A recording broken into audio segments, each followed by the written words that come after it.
تو اسی طرح بندے دنیا میں جو کافر ہیں وہ لوگ نہ حلال کی تمیز ہے نہ حرام کی تمیز، کہاں کا مال ہے کدھر کا مال ہے کون دیا کدھر دیا کیسا دیا، نہیں، جو چاہے کھا لیتے ہیں، جو چاہے مزہ کر لیتے ہیں، ان کے لیے حرام حلال کچھ بھی پرواہ نہیں کرتا۔ تو بتانا مقصد یہ ہے کہ یہ لوگ ایسے ہیں جیسے چوپائے ہیں، ان کو نہ تمیز کھانے کی ہے، اسی طرح یہ کافر لوگ کوئی تمیز نہیں کرتے حلال اور حرام میں، اچھے اور برائی میں، شراب حرام چیزیں کھا لیتے ہیں پی لیتے ہیں، اسی طرح حرام چیزیں کھاتے ہیں۔ تو یہ ساری چیزوں کو کھانا پینا ان کے لیے دنیا میں ہی ختم، لیکن ہمارے لیے اللہ تعالیٰ پاک ترین غذا رکھا ہے دنیا میں بھی اور جنت میں بھی۔ تو آگے اللہ ارشاد فرماتا ہے کہ اے میرے پیارے حبیب، آپ کو جس بستی سے نکالا گیا مکے سے حضور صلی اللہ علیہ وسلم کو تکلیف دے کر نکالا گیا نا، تو آپ کو اللہ نے تسلی دیتے فرمایا میرے پیارے حبیب، آپ کو جس بستی سے نکالا گیا اس بستی سے زیادہ پاورفل، طاقتور مکے کے اطراف جو بستیاں تھے پہلے، کس کے؟ قوم عاد کے، قوم سمود کے، وہ کیسے خالی تھے، وہ کیسے بستیاں تھے؟ بڑے آباد تھے، لوگ وہاں کے طاقتور تھے، بڑے رسوخ والے تھے، لیکن اللہ نے ان پر کیا ہوا؟ عذاب نازل کیا اور تمام کو ہلاک کر کے رکھ دیا۔ اللہ فرماتا ہے کہ میرے پیارے حبیب، آپ غمزدہ مت ہو جائیے کہ جس بستی سے آپ کو چپکے نکالا گیا، ارے یہ بستی کچھ بھی نہیں اس کے سامنے، جس بڑی بڑی بستیاں تھے جن کو میں نے ہلاک کر دیا اور ان کو کوئی مدد کرنے والا نہیں رہا۔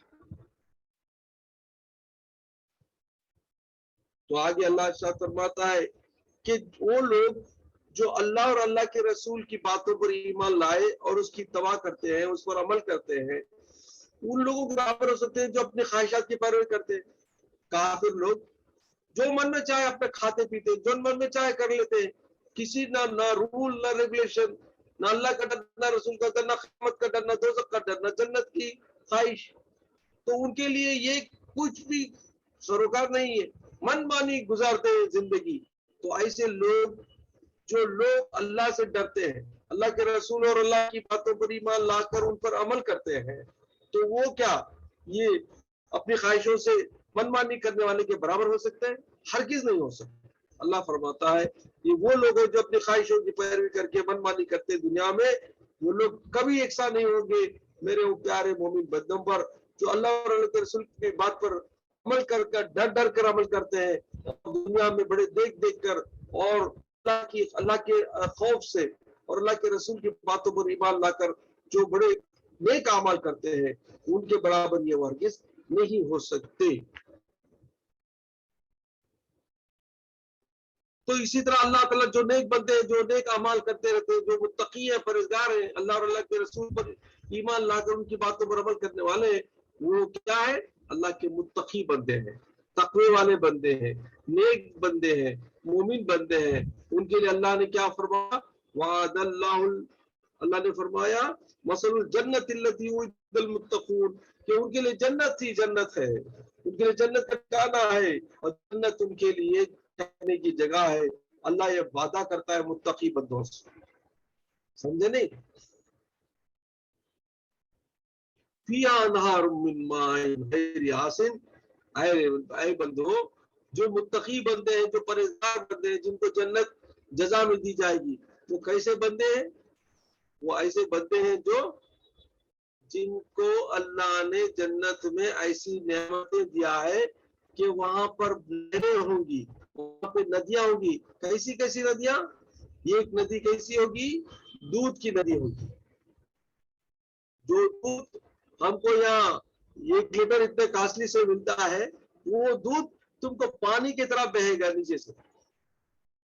جتنا دودھ پیو، جتنا پیتے جاؤ گے تمہارا پیٹ نہیں بھرے، جتنا دودھ پیو گے تمہارے بولتے ہیں بس مجھے سینے پر آتا۔ دنیا کے دودھ میں ویسا نہیں ہوگا۔ اللہ کی جنت کے نہروں کا دودھ کیسا ہوگا؟ جتنا پیو مزہ ہے، یہ گھٹ پیو ایک مزہ ہے، دوسری گھٹ پیو دوسرا مزہ ہے۔ وہ دودھ ہی دودھ ہے کہ واقعی وہ قدرتی دودھ ہے، وہ اللہ کی جنت کی نہروں کا دودھ ہے۔ تو اس دودھ میں دنیا کے دودھ میں مثال ہی نہیں ہو سکتی۔ بات سمجھ میں آئی؟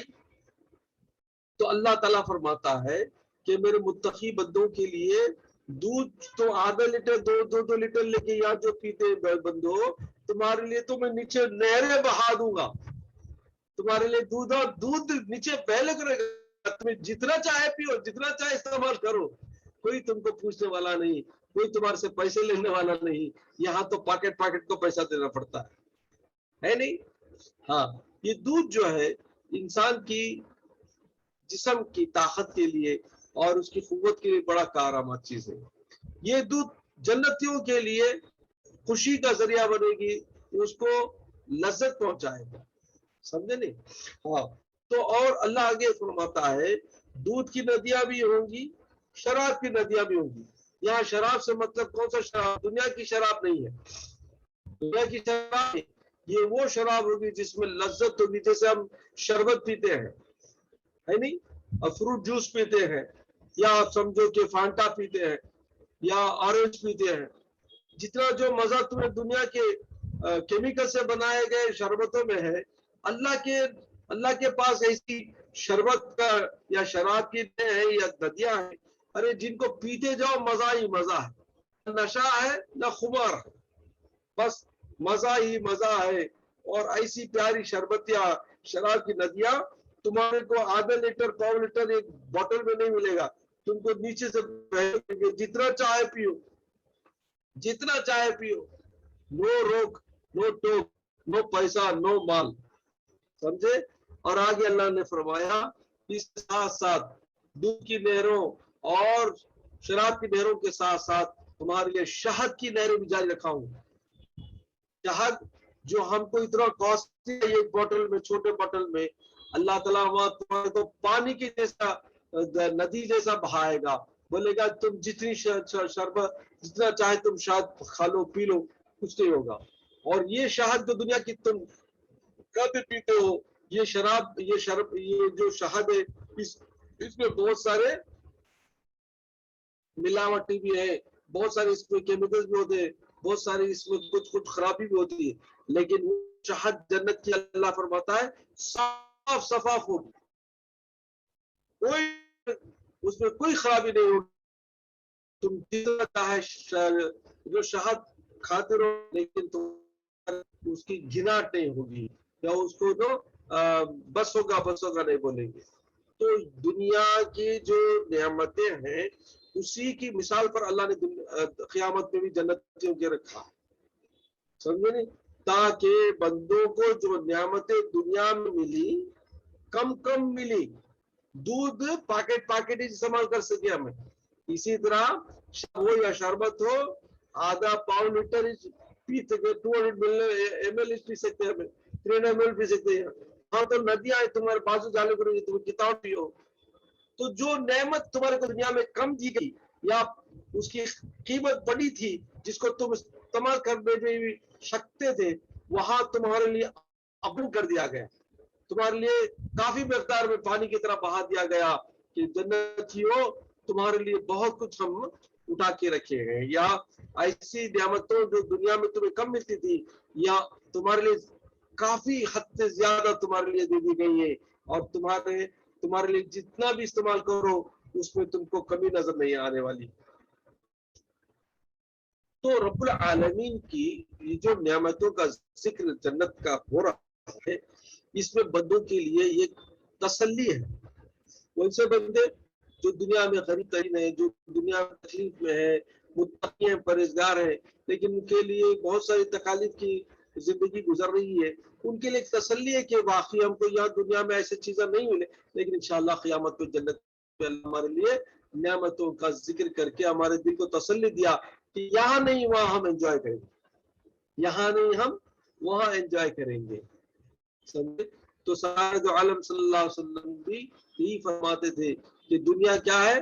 مسافر خانہ ہے، ہمارا ٹھکانہ تو پھر جنت ہی جنت ہے. تو آگے اللہ ارشاد فرماتا ہے وہاں پر ایسے ایسے پھل ہوں گے، رقماری پھل ہوں گے، تم ایسے ایسے پھل کھاؤ گے کہ یا دنیا میں بھی اس کی کوئی تم نے دیکھا بھی نہیں ہوگا، یا ایسے پھل ہوں گے جن کو دنیا کی مثال کے طور پر بھی ہوں گے، لیکن انگور ہے، کھجور ہے، انار ہے، جتنے بھی پھل آپ جتنا بھی چاہو گے اتنے پھل وہاں پہ ہوں گے. اور اس میں کیا فرمایا، اس میں بھی جوڑے جوڑے ہوں گے بندے. جوڑے جوڑے مطلب کیا، جیسے آپ یہاں پر ہے نا جیسے ایک ایپل لے لو، ایپل کا جو جوڑا ہے وہ کیا ہے، وہ بولتے ہیں اس کو اور ایک نام بولتے ہیں نا. تو جیسا ایک پھل ہے دنیا میں، ایسا اس کا جوڑا بھی ہوگا، مطلب کہ اس کے نر ٹائپ بھی ہو سکتا ہے. تو جیسے اب سیتا پھل ہے اور اس کو رام پھل بولتے ہیں، اور ایک پھل بھی ہے. مطلب یہ کہ اس کے قسم قسم کے جو پھل ہوں گے، دنیا کی صورتوں کی مثال ہوں گے، لیکن دنیا کی جو مزہ ہے جو پھلوں میں، اس کو تم جنت کے پھل سے کمپیئر نہیں کر سکتے. اس کا مزہ ہی کچھ اور ہے. فار ایگزامپل آپ ایک ایپل اٹھا لو، دنیا کا ایک ایپل کھائیں گے تو پیٹ بھر جائے گا، دوسرا ایپل دو گے تو بولیں گے نہیں بس بس بس بولیں گے. لیکن جنت کے پھلوں میں ویسا نہیں ہے. یہ ایک ایپل کھائیں گے ایک مزہ ہے، اور یہ ایپل میں یہ ایک ٹکڑا کھائیں گے، دوسرا ٹکڑا کھائیں گے دوسرا مزہ ہے، تیسرا ٹکڑا کھائیں گے تیسرا مزہ ہے. تو وہاں کے ایپل یا ان کے یہاں کے پھلوں میں ہر ایک چیز میں مزہ مزہ مزہ ہی ہے. اور وہ کھاتے جاؤ تم کو ہضم ہوتے جائے گا، نہ سینہ بھرے گا نہ پیٹ بھرے گا. جنت کے پھلوں میں دنیا کے پھلوں میں غذاؤں میں فرق کیا ہے؟ دنیا کی غذاؤں میں تمہارا پیٹ بھرتا ہے یا آپ کو بولتے بس بس. جنت میں ایسا نہیں ہے. جنت میں تم کھاتے جاؤ ہضم ہوتے جائے گا، کھاتے جاؤ ہضم ہوتے جائے گا. سمجھے نہیں؟ اب یہ کیسے پوچھیں گے آپ؟ یہ غذا جو ہے جنت کی جو غذا ہے وہ روحانی غذا ہے، وہ نورانی غذا ہے. نورانی غذا میں کثافت نہیں ہوتی، گھٹپنا نہیں ہوتا. دنیا کی جو غذا ہے وہ کثافت والی ہے، میٹیریلسٹک ہے. جو میٹیریلسٹک ہوتے ہیں تمہارے میٹیریل پیٹ کو بھر دیتے ہیں. وہ نورانی غذا ہے. نورانی غذا میں میٹ نہیں ہوتا، میٹیریل نہیں ہوتا، وہ بس کھاتے جاؤ مزہ ہی مزہ ہے. سمجھے نہیں؟ That is the difference. تو اللہ آگے ارشاد فرماتا ہے کہ یہ تمام پھلوں کو نعمتوں کے ساتھ ساتھ سب سے بڑی دولت مومنین کے لیے کیا ہے؟ مغفرت ہے. جب قیامت میں سارے لوگ پچھتائیں گے، سارے لوگ تڑپتے رہیں گے مغفرت کے لیے، تو مومنین کے لیے سب سے بڑی نعمت کیا ہوگی؟ اللہ فرمائے گا کہ مومنو ڈرو نہیں، میں تم کو معاف کر دیا، تم کو میں مغفرت کر دیا، تم کو میں بخش دیا. یہ سب سے بڑی نعمت ہوگی مومنین کے لیے، کیونکہ وہ مومنین کے لیے کیا ہے؟ وہ سرٹیفکیٹ ہے، داخلہ ہے، ویزا ہے. پاسپورٹ کے ساتھ ویزا مل جائے تو کیا ہے؟ مغفرت ہے. جنت کے جانے کا انٹرنس ٹکٹ کا کیا ہے؟ مغفرت کی سرٹیفکیٹ ہے جو اللہ تعالیٰ مومن بندوں کو دے دے گا. تو بندوں کو تمام نعمتیں ملتی ہیں رب العالمین کے ساتھ ساتھ، اور تمام نعمتوں میں سب سے پہلی بڑی نعمت جو ہے وہ اللہ کی طرف سے مغفرت ہے. کیونکہ بندے جب نیک بندے جب دنیا سے جائیں گے تو دل میں ایک پریشانی کی بات ہوگی کہ اللہ میں بہت گناہ کر کے آیا نا، یا اللہ میں بہت بڑا گناہ کر کے آئی نا، یا اللہ میرا حساب کتاب لے گا تو میں کیا ہوں گی میری حالت. تو قیامت میں نیک بندے بھی تڑپتے ہوں گے، روتے ہوں گے، اور وہ اپنے دنیا کے گناہ کو یاد کر کے پریشان ہوں گے. تب اللہ کی طرف سے ندا آئے گی، اللہ کی طرف سے حکم آئے گا، میرے بندو میرے بندی جا، تجھے میں مغفرت کر دیا، معاف کر دیا. خالی اللہ کا حکم سنتے ہی بندہ یا بندی خوشی کے مارے اچھلنے لگیں گے، اللہ اکبر کبیرہ. تو یہ جو تمام ہے، یہ جو سرٹیفکیٹ ہے، یہ جو اللہ کی طرف سے خوشخبری ہے، ندا ہے مغفرت کی، بندے یا مومن کے لیے سب سے بڑی نعمت ہوگی قیامت کے دن. کیونکہ وہاں سے ہی کانسیکوینشل تمہارا داخلہ جنت ہے، جنت کے میوے ہیں، جنت کے یہ ساری چیزیں only after getting into the جنت. اور جنت میں داخلے کا جو ویزا ہے، جو انٹرنس ٹکٹ ہے، وہ مغفرت کی سرٹیفکیٹ. اللہ فرماتا ہے میرے مومن بندو ڈرو نہیں، میں تم کو معاف کر دوں گا، میں مغفرت کر دوں گا. کمن ہوا خالد فی النار وسقوا ماء حمیما فقطع امعاءهم.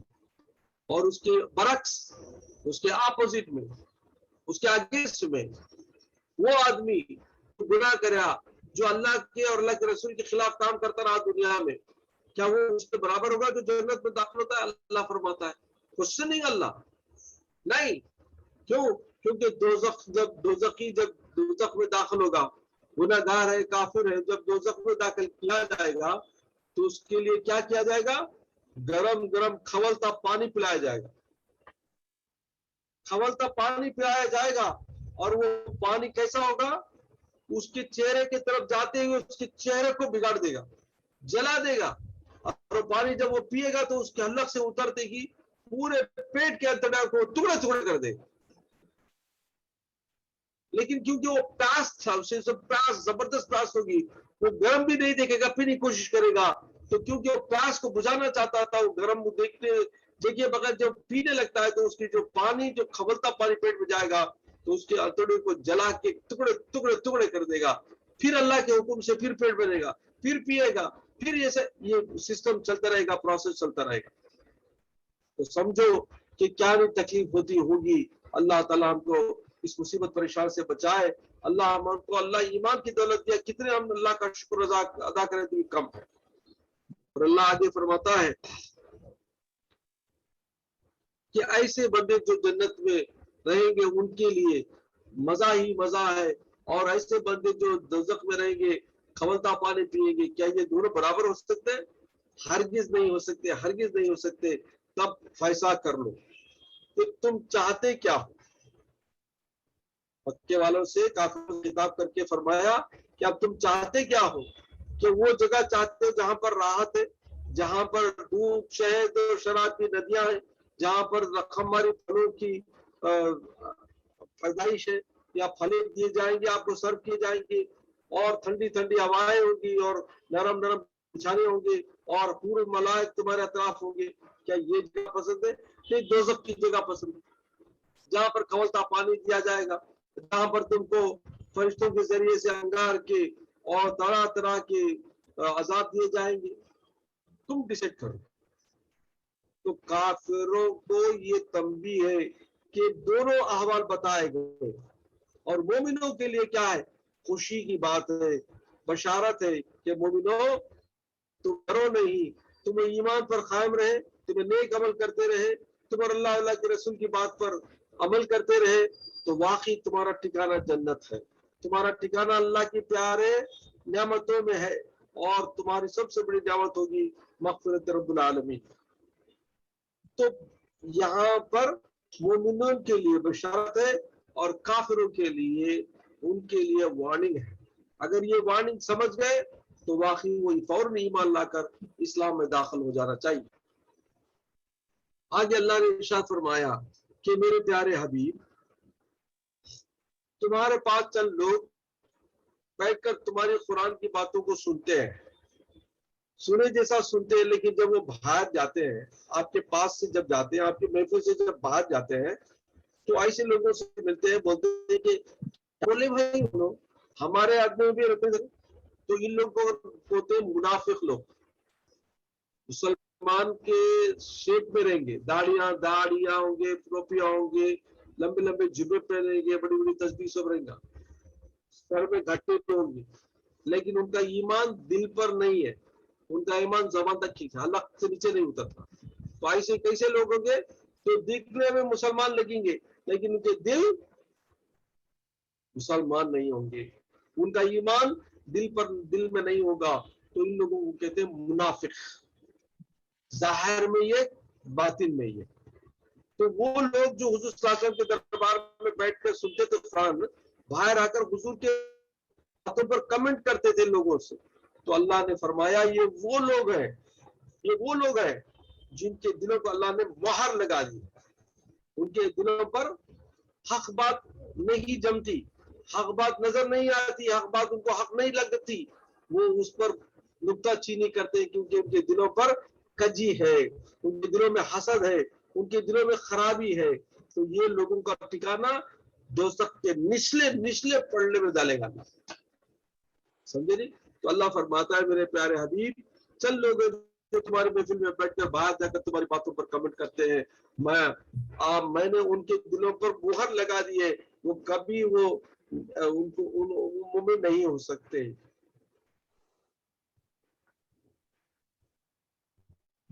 لیکن اس کے اگینسٹ میں، اس کے برعکس وہ لوگ ہیں جن کو اللہ نے ہدایت دی، جو ایمان لائے تم پر اور اللہ پر اور قرآن پر، تمام اللہ کے رسولوں پر، ایسے لوگوں کی ہدایت کو میں نے زیادہ کر دیا، ان کے ایمان میں بڑھوتری کر دیا، ان کے ایمان میں اضافہ کیا، وہ اور نیک ہوتے گئے۔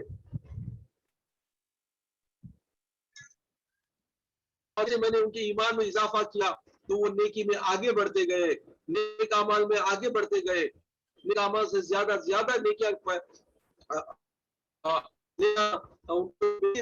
اور ان کے درجات کو میں بڑھاتا رہا، وہ جن کو ہدایت ملی اور وہ نیک اعمال کرتے رہے۔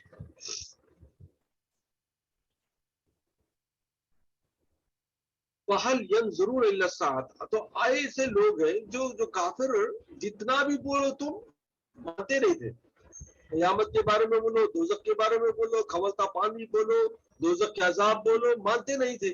تو اللہ فرماتا ہے کہ یہ لوگ قیامت کا انتظار کر رہے ہیں کیا؟ بول دیجیے آپ، قیامت بول کے نہیں آئے گی، یہ کائے کا جائے گی، یہ کائے کا جائے گی، تم کو کبھی اس کا بول کے نہیں آتی قیامت۔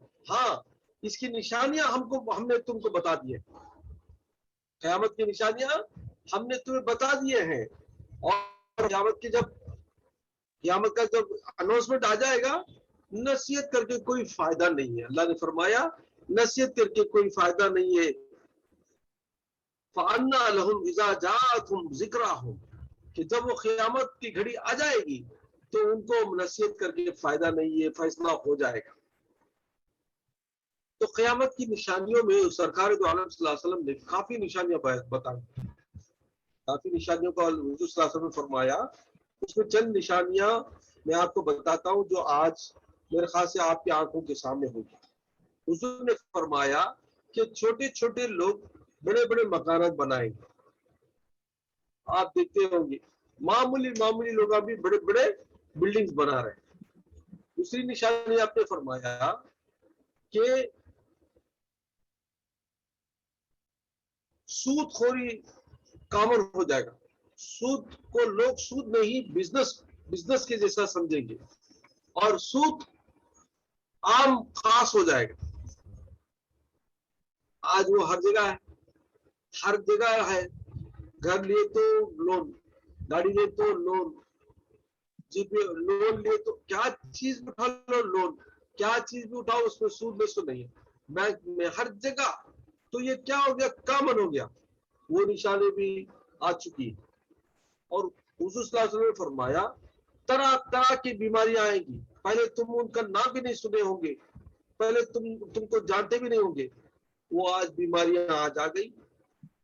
ایڈز ہے، طرح طرح کے جو بیکٹیریا کی بیماریاں ہیں، اس میں پینڈیمک بھی ہے، یہ بھی آ گیا۔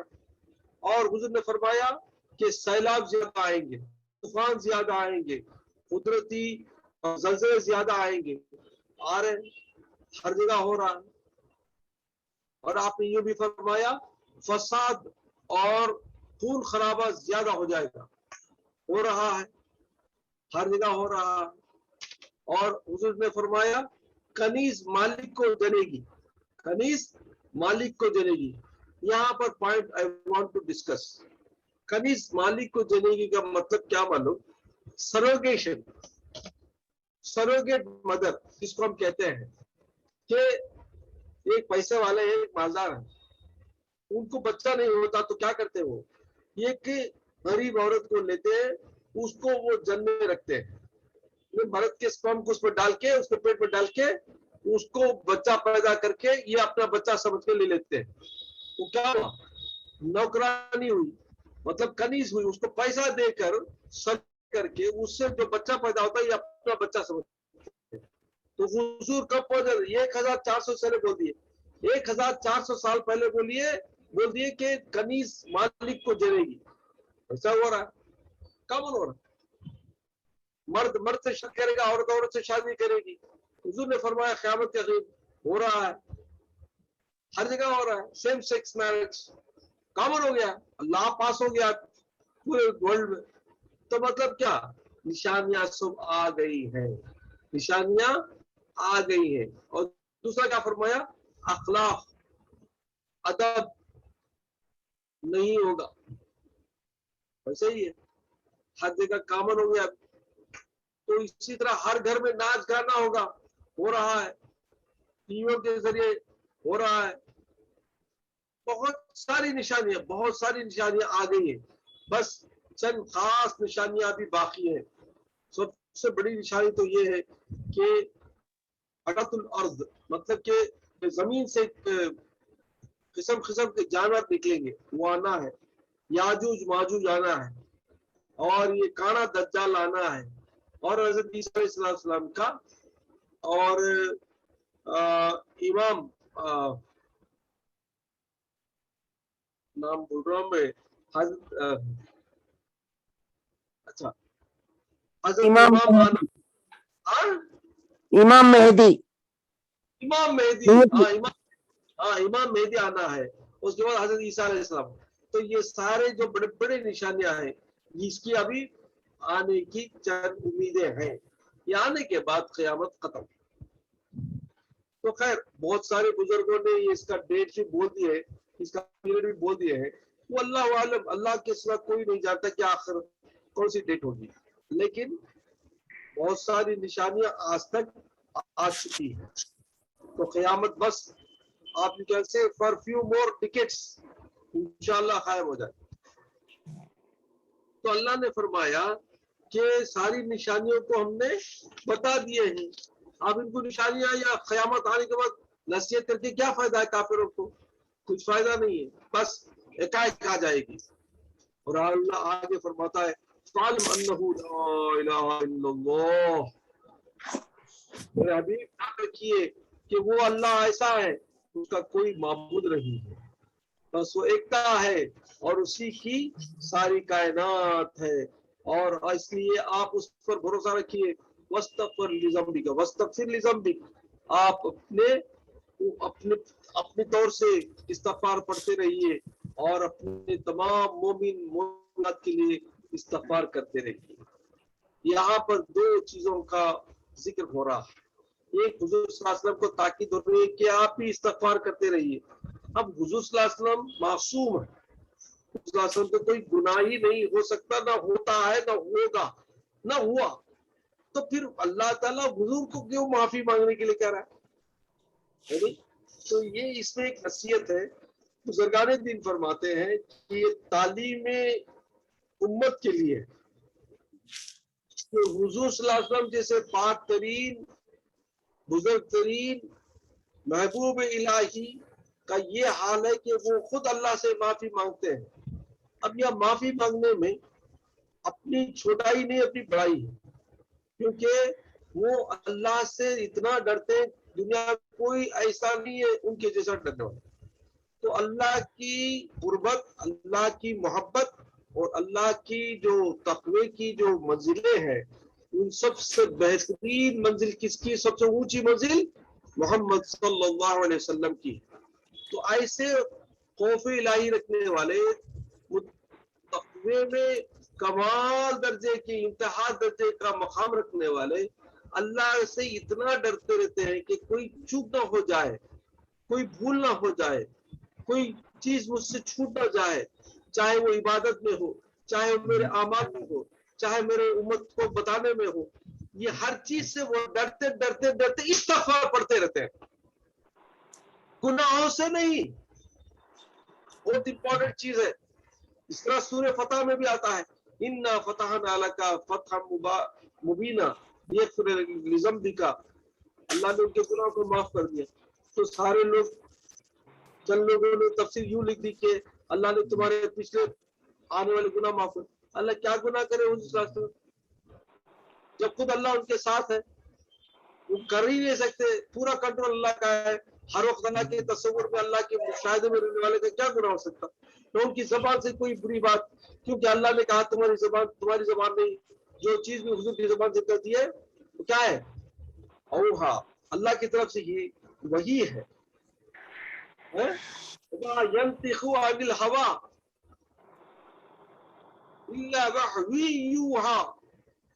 سورہ نجم میں اللہ نے فرمایا کہ میرے نبی اپنی ہوا سے, اپنی خواہش سے کوئی چیز نہیں بولتے, جب تک کہ ان کو وحی نہیں ہوتی. تو حضور صلی اللہ علیہ وسلم کی بات وہی ہے، تو چیز ان کی وہی ہے، اللہ ہی وہی ہے، اللہ ہی کراتا ہے، اللہ ہی کر، ہر چیز ان کا نگہبان اللہ ہے، تو ان سے گناہ کیسے ہو سکتا ہے؟ نہیں. ہاں تو حالت بشریت میں حضور صلی اللہ علیہ وسلم سے قربت کے درجات میں اللہ سے ڈرتے رہنے میں کوئی چوک نہ ہو جائے، کوئی بھول نہ ہو جائے، بات کرنے میں ہو یا صحابہ اکرام سے بات چیت میں ہو یا کوئی اور دنیاوی معاملات میں ہو، کوئی بھول چوک نہ ہو جائے، ڈرتے رہتے تھے کہیں چوک نہ ہو جائے، کہیں بھول نہ ہو جائے.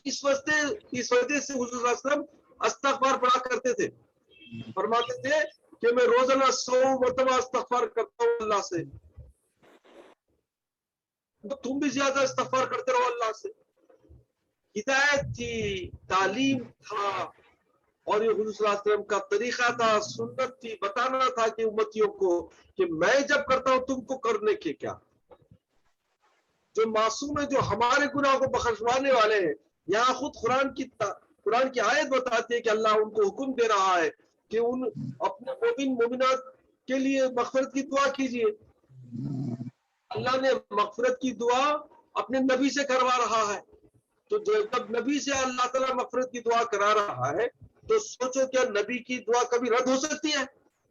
ہرگز نہیں ہو سکتی.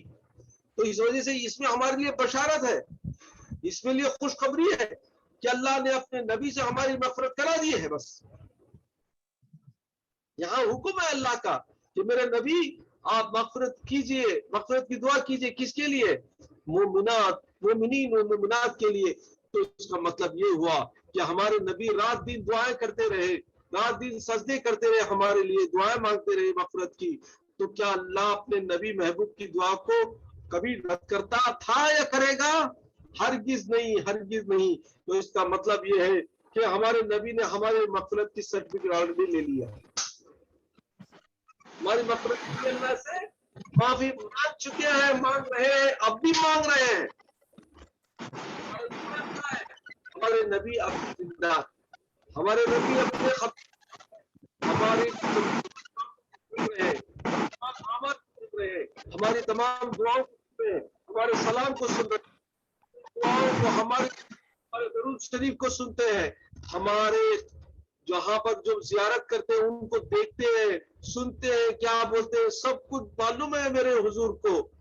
تو ایسی صورت میں آپ بتاؤ کیا وہ ہماری دعائیں نہیں کرتے ہوں گے؟ ضرور کرتے ہیں، کرتے رہیں گے، قیامت تک کرتے رہیں گے. اور اللہ کا بھی حکم ہے کہ میرے پیارے محبوب آپ اپنے مومن منامنات کی دعائیں مغفرت کرتے رہو. تو اس سے ثابت ہوا کہ ہمارے حضور ہماری مغفرت کے لیے دعائیں کرتے ہیں، کرتے رہیں گے، اور ہماری مغفرت انشاءاللہ تعالی ضرور بضرور ہو جائے گی. تو اس کا مطلب یہ بھی نہیں کہ تم نماز نہ پڑھو، اس کا مطلب یہ نہیں کہ تم دین کے اعمال پر پابند نہ رہو، ہرگز نہیں. یہ تمہارے اعمال تمہارے لیے ایک بونس ہے، درجات کا بونس ہے. تمہیں جنت میں درجات کے لیے تمہارے اعمال ہی تمہارے کام آئیں گے. جنت کا داخلہ تو ہمارے حضور انشاءاللہ لے لیں گے، لیکن جنت کے درجہ ہونا نا، وہاں جا کر بھی بولیں گے، پچھتائیں گے، اللہ میں وہ نماز ابھی 5 وقت بھی پڑھتی تھی، کہاں چل جاتی تھی وہ. تو اس کا مطلب یہ ہے کہ تمہارے درجے کا گارنٹی ہے تمہارے اعمال. تو better you try to do much, زیادہ سے زیادہ عمل کر لو تاکہ جنت میں جا کر پچھتا نہ پاؤ. سمجھ پائے؟ تو اللہ فرماتا ہے کہ میرے پیارے حبیب آپ چلنا پھرنا، آپ کا دنیا میں رہنا سہنا میں دیکھ رہا، ہم جانتے ہیں آپ کو کیسی تکلیف پہنچتی ہے، کافر لوگ کیسا ستاتے ہیں، آپ کیسا صبر کرتے ہیں، آپ